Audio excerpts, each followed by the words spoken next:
All right, guys, what's up? Here is a primary source from the ancient Maya civilization, which existed in what is now modern day Mexico and Guatemala. So, down there, all right, in the Yucatan Peninsula area. Have you ever gone on vacation to what's down there? Cancun or Cozumel? I think those are both in the Yucatan Peninsula. That is, if you go inland from there, that is where you'd find the ancient Mayan ruins. All right, where you'd be able to go visit some of these places. So again, an ancient civilization not too far away from where we are located here, a short little plane ride away, would be a great thing to go see. Let's get to this. This is the primary source I'm going to read to you guys today. This is called the Popul Vuh. All right, and so we're going to read this first bit here. It's going to give us a little background information about what the Popul Vuh is. All right, in this lesson, you learned about the Mayan civilization. This great civilization lasted nearly 4,000 years, from about 2500 BCE to 1500 CE. All right, to put that into perspective, guys, the pyramids in Egypt were built around 2200 BCE. So this was a civilization that was around since before the pyramids were built and existed up until 500 years ago. All right, so it was a long-running civilization. Okay. The Popul Vuh is a Maya document that is part mythology and part history. It includes the Maya legend of creation and stories about the gods, including many about the hero twins. They are twin boys who avenge the death of their father after he is beheaded by an underworld demon. The Popul Vuh also includes the history of the Maya people and their kings to 1550 CE. The words Popul Vuh mean record of the community. The literal translation is book of the mat. From the words popul, a mat or rug of woven rushes on which an entire family sat, and vuh, meaning paper or book.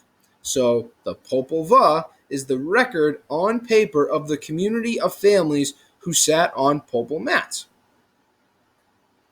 Europeans learned about the original document at the beginning of the 18th century. A Spanish priest called Francisco Jimenez discovered the document in what is now Guatemala. He copied the original document, which was written in the Mayan language, Quiche, and is now lost, and translated it into Spanish. Below is an excerpt from the Popul Vuh. In this part, the hero twins play the ball game Pakatok against the gods of the underworld, called lords or zibalbins. Here's what Pakatok looks like. It's that ball game you may have seen before, all right, where they have to try to get a little rubber ball through this hoop up here that's attached to the wall. And I'm pretty sure, I think the rules might have differentiated based on the culture, but I think they could only use their hips. I don't think they could use their hands.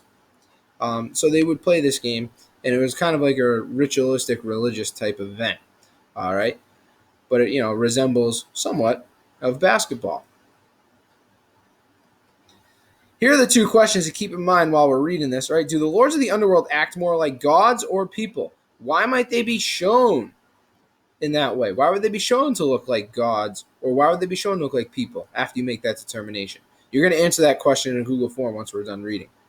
Here is the actual text from the document, the story of the Pakatok game against the gods of the underworld that is in the Popul Vuh.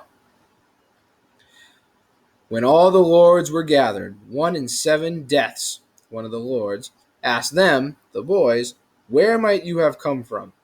We don't know, said the boys. Let us play ball then, said the lords. Good, said the boys. Here is our ball, said the lords. No thanks, here is ours, replied the boys. No, we must use ours, said the Zibalbins. Fine, said the boys. It's a decorated ball. No, it's not. It's a skull, said the boys. No, it's not, said the Zibalbins. The Zibalbin lord sent the ball towards the boys, who stopped it with a yoke, a farming tool. Then, while everyone watched, the white dagger came out of the ball and twisted and clattering all over the floor of the court. What is this? Said the boys. Death is the only thing you want of us? You summoned us, and you will try now to kill us? Play fair, or we'll just leave. You are bad hosts. All right, don't go. We can still play ball, but we will use yours in the play." "Very well," they said. This time their rubber ball was dropped into play. "What shall the prize be?" asked the Zibalbans. "It's yours for the asking," was all the boys said. "We will take 4 bowls of flowers when we win," said the Zibalbans. "What kind of flowers?" asked the boys. "1 bowl of red petals, 1 bowl of white petals, 1 bowl of yellow petals, and 1 bowl of whole flowers," said the Zibalbans. The boys were equal to the Zibalbans in their strength and made many plays, since they only had very good thoughts. Then the boys gave themselves up in defeat, and the Zibalbans were glad when they were defeated. "We have done very well. We have beaten them on the first try," said the Zibalbans. I think the boys are playing a little mind games there by losing on purpose, even though they knew they were of their equals of the gods. So keep that in mind too, as you're answering again these questions in the Google form. Do the lords of the underworld act more like gods or people, and why might they be shown that way? All right. Very interesting story here. A lot going on. Hope you guys enjoyed it. This lovely primary source from the ancient Maya civilizations. You guys have an excellent day.